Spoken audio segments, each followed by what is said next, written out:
안녕하세요. 반갑습니다. 저는 주미라클의 서주미라고 합니다. 정말 오랜만에 50견 영상을 찍는데요. 중간중간 제가 여러분께 올려드리긴 했었죠. 50견 영상 재생 목록에 들어가시면 제가 어떤 운동을 했었는지 보실 수가 있습니다. 많은 자료는 아니지만 그래도 꾸준하게 같은 동작을 여러 번 계속해서 때마다 시마다 반복하게 되면 저처럼 벗어날 수 있다라는 걸 여러분께 보여드리고 싶었어요. 저는 현재 50견이 완벽하게 나아졌다고 생각하진 않습니다. 호전되었고 20% 정도는 아직까지 제 몸에 50견 증상, 동결견 증상이 남아있다라고 말씀드릴 수가 있습니다. 저는 처음에 정말 너무나 갑작스럽게 찾아온 이 50견 때문에 너무나 고통스러웠는데요. 50견은 여러 가지 원인에 의해서 올 수가 있는데요. 잘못된 자세 때문에 저에게는 찾아온 경우였습니다. 50견 2020년 12월 말부터 시작이 됐어요. 지금은 10개월 정도 지난 시점입니다.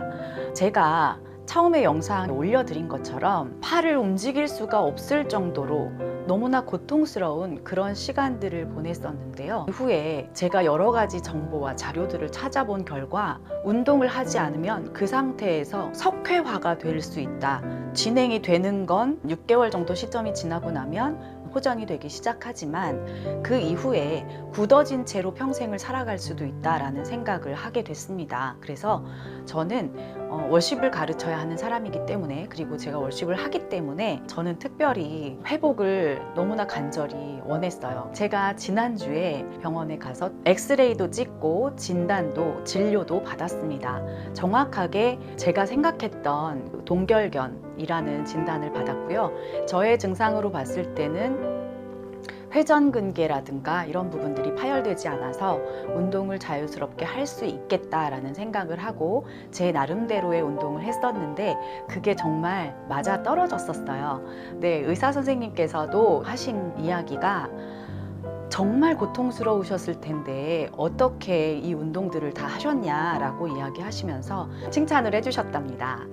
누군가가 팔을 이렇게 툭 치면 나도 모르게 비명이 질러질 정도로 힘든 상태였지만 제가 말씀드린 것처럼 여러 가지 운동들을 했어요. 누워서 할 수 있는 운동, 앉아서 할 수 있는 운동, 서서 하는 운동, 그리고 가장 효과를 많이 봤던 것은 테니스 공 2개 스타킹으로 묶어서 제가 지난번 영상에서 보여드렸죠. 그렇게 해서 겨드랑이에 끼고 팔을 이렇게 바깥으로, 이 뼈를 바깥으로 이렇게 빼내는 작업을 했어요. 그 작업을 먼저 시행한 후에 그 다음에 철봉으로 이렇게 매달리기를 했습니다. 의사 선생님께 어떻게 호전됐었는지 물어보시길래 철봉 매달리기를 했어요 라고 말씀을 드렸더니 그게 최상의 운동이에요 라고 이야기하시더라고요. 그래서 너무 잘하고 있었구나 라는 생각을 하게 됐었습니다. 전 영상에도 말씀을 드렸지만 철봉을 매달릴 때 너무 고통스러웠기 때문에 철봉에 이렇게 한 번에 뚝 매달릴 수 있는 그런 통증이 아니었어요. 절대. 그래서 어느 정도 높이에서 시작했냐면 철봉을 낮춰서 이렇게 매달리기를 했습니다. 여러분 문에 이렇게 달아놓는 봉 있잖아요. 매달리는 아이들 운동할 때 쓰는 그 철봉을 집에 설치하셔서 이렇게 매달리시고, 처음 하시는 분들은 힘이 전혀 없으실 거예요. 매달릴 수도 없고 힘이 들 거예요. 그러면 이렇게 잡는 게 아니라 이렇게 잡아서 당겨 주시는데, 이렇게 당기실 때 여기를 어떻게 했냐면, 저 같은 경우는 밴드 있죠. 그 고무줄처럼 운동하실 때 늘어나는 밴드를 철봉에다가 감싸서 힘이 빠져도 얘가 버틸 수 있도록, 그래서 이렇게 잡아당기는 힘을 이용해서 팔을 쭉쭉 늘려줬습니다. 그래서 이 팔 운동을 하신 다음에 점점 이제 높이 올라갈 수가 있게 된 거죠. 그래서 높이 지금은 이렇게 완전히 늘어뜨린 채로 운동을 할 수 있는 그런 팔이 됐습니다. 너무너무 기분이 좋고요. 그리고 철봉 매달리기를 할 때도 매달리면 왼쪽 팔은 이렇게 어깨가 시작되는 부분이 푹 들어가 있어요. 뼈와 뼈 사이가 이렇게 여유가 있어서 여기가 이렇게 폭 들어간 게 보였어요. 그런데 이쪽은 이렇게 매달리면 여기가 불룩하게 뼈와 뼈가 이렇게 완전히 붙어 있는 상태잖아요. 팔을 올리니까 여기가 불룩 올라오는 거죠. 어깨가 이렇게 쑥 올라오게 돼요. 그리고 뼈와 뼈 사이가 벌어져 있지 않기 때문에 엉겨 붙은 채로 팔을 올리니까 같이 따라 올라오는 거죠. 그래서 떨어뜨리는 게 가장 급선무겠구나 생각을 하고 거기에 초점을 맞춰서 운동을 했었습니다. 이쪽 팔을 계속해서 늘어뜨리는, 그리고 힘을 막 이렇게 해서 올라가는 게 아니라 최대한 몸무게로 이렇게 늘어뜨리는 운동을 하고 있었습니다. 철봉의 가장 핵심은 뭐냐면 몸무게를 실어서 어깨를 최대한 늘려주는 거예요. 회전근개에 문제가 없다면, 여기 인대나 이런 데 문제가 없다는 진단을 받으셨으면 이건 선택이 아니에요. 필수예요.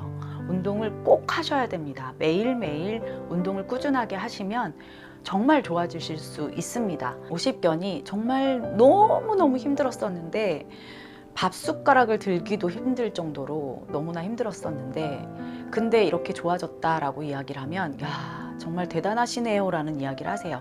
50견을 겪어본 사람들은 가장 잘 아는 고통인 거죠. 철봉에 매달리는 것도 쉽지 않았을 텐데 라고 의사 선생님이 말씀하시더라고요. 맞아요. 저 매일매일 울었어요 라고 얘기를 했죠. 아픈 어깨를 가지고 생활을 하는 것 자체가 사실 잠자는 것도 불편하고, 일상생활을 할 때 다른 사람을 이렇게 어깨 동무를 해줄 수도 없고 뭐 손을 잡을 수도 없고 팔이 벌어지지 않으니까요. 그래서 너무너무 힘든 상태였는데 많이 나아졌다는 거 여러분께 이렇게 기분 좋은 영상을 찍게 됐습니다. 하지만 완벽하게 나은 건 아니에요. 계속해서 지금도 운동하고 있고요.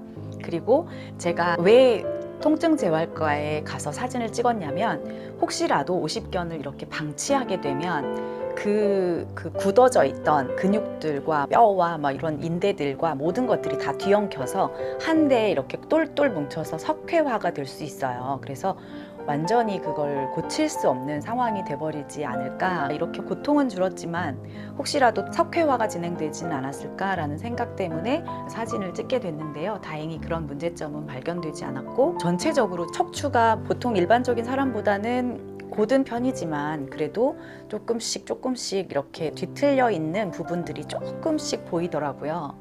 그리고 쇄골 아래부터 허리 위에 있는 척추 부분이 조금 이렇게 유연하게 S자를 더 많이 그려줬으면 좋겠다라는 말씀을 하시더라고요. 그리고 제가 목 통증이 조금 있다 이렇게 말씀을 드렸더니, 이렇게 스마트폰 보통 요즘 많이 하시잖아요. 그리고 저 같은 경우는 어렸을 때 중학교 때부터 고등학교 졸업할 때까지 한국화를 그렸고, 한국화는 이렇게 엎드려서 붓을 잡고 그림을 그리게 되거든요. 그것 때문에도, 그리고 제가 또 유치원을 하면서 앉아서 오물딱 이렇게 만드는 것들이 또 많았고, 그리고 집에서 취미생활로 하고 있는 것들이 액세서리를 만드는 것들이었기 때문에 쪼그리고 앉아서 밤새도록 만드는 그런 작업들을 했었단 말이죠. 그래서 저는 목을 이렇게 아래로 내려다보는 게 너무나 일상이 되어버렸던 거예요. 그래서 이 머리 무게를 버티는 게 사실은 목인데 그 목들이 얼마나 스트레스를 받았겠습니까? 그래서 확인을 해보니까 약간 디스크기가 있더라고요. 그래서 그 부분을 좀 많이 늘려주고 운동을 좀 해야겠다라는 생각을 했습니다. 여러분도 특별하게 뭔가 통증이 막 오기 전에 그때 내 몸 관리를 좀 해보셨으면 좋겠다라는 생각이 듭니다. 저는 이렇게 중간 점검을 했더니 아주 잘하고 있다라는 이야기를 들어서 오늘 정말 기분 좋게 이렇게 찍게 됐습니다. 추가로 제가 어느 정도 가동 범위까지 지금 팔이 가는지 체크를 한번 해보도록 할게요. 네, 제가 전에 찍었던 영상이 있는데요.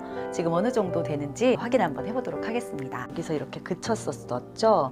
그런데 지금은 이렇게 뒤로 쭉 넘어갑니다. 와, 이 정도로 넘어간다는 게 정말 신기하네요. 그리고 옆으로도 여기까지 딱 올라오고 말았었죠. 정말 힘들게 여기도 간신히 올렸었는데 지금은 이렇게 쭉 위에까지 다 올라와요. 올라오고 양쪽의 어깨 균형도 어느 정도는 맞춰졌다라고 보시면 되겠습니다. 자, 그리고 이렇게 팔짱 끼기가 참 많이 힘들었었어요. 물론 지금도 불편은 합니다. 여기가 아파요. 아픈데 그래도 팔짱이 껴지는 정도.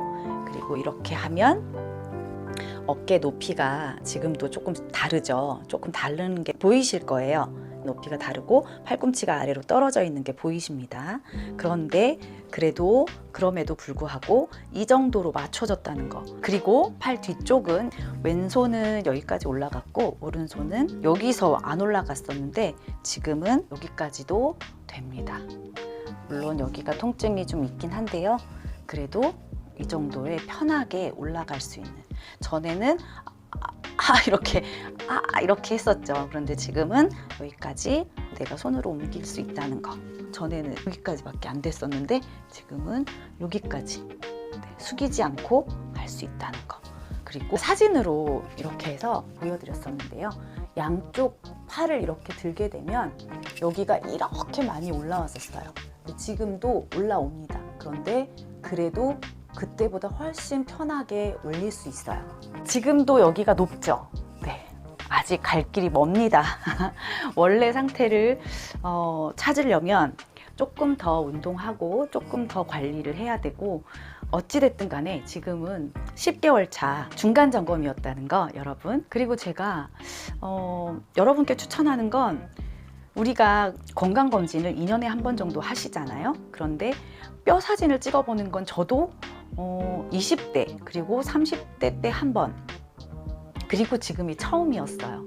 근데 제가 20대 때 사진을 찍었을 때는 물론 중학교 때부터 안 좋은 그림 자세 때문에 일자목이었다는 건 알고 있었어요. 그땐 통증으로 사진을 찍었었거든요. 그래서 저는 꾸준하게 운동을 했었는데 30대 때는 추나를 할 필요가 없을 정도로 뼈가 아주 정렬이 잘 돼 있는, 척추도 문제가 없고 골반도 아무런 문제가 없는 그런 뼈였단 말이죠. 그랬는데 이제 50대를 바라보면서 사진을 찍어 봤더니 척추도 예를 들어서 이렇게 생겼다면 살짝 이렇게 뒤틀려 있는 그런 모습들이 제 눈에도 보였어요. 그래서 이런 부분들은 내가 직관적으로 보고 인지를 하는 게 정말 중요하겠다라는 생각을 했습니다. 그래서 이 영상을 보시는 여러분들도 문제가 커지기 전에 병원에 가셔서 검진처럼 사진 찍어 보시고 내 뼈 상태도 체크를 하시는 게 중요할 것 같다라는 말씀을 드리고 여기서 영상 마치겠습니다. 제가 이제 완치를 할 때까지 운동 열심히 하고 여러분 또 찾아뵐게요. 그때까지 안녕히 계세요.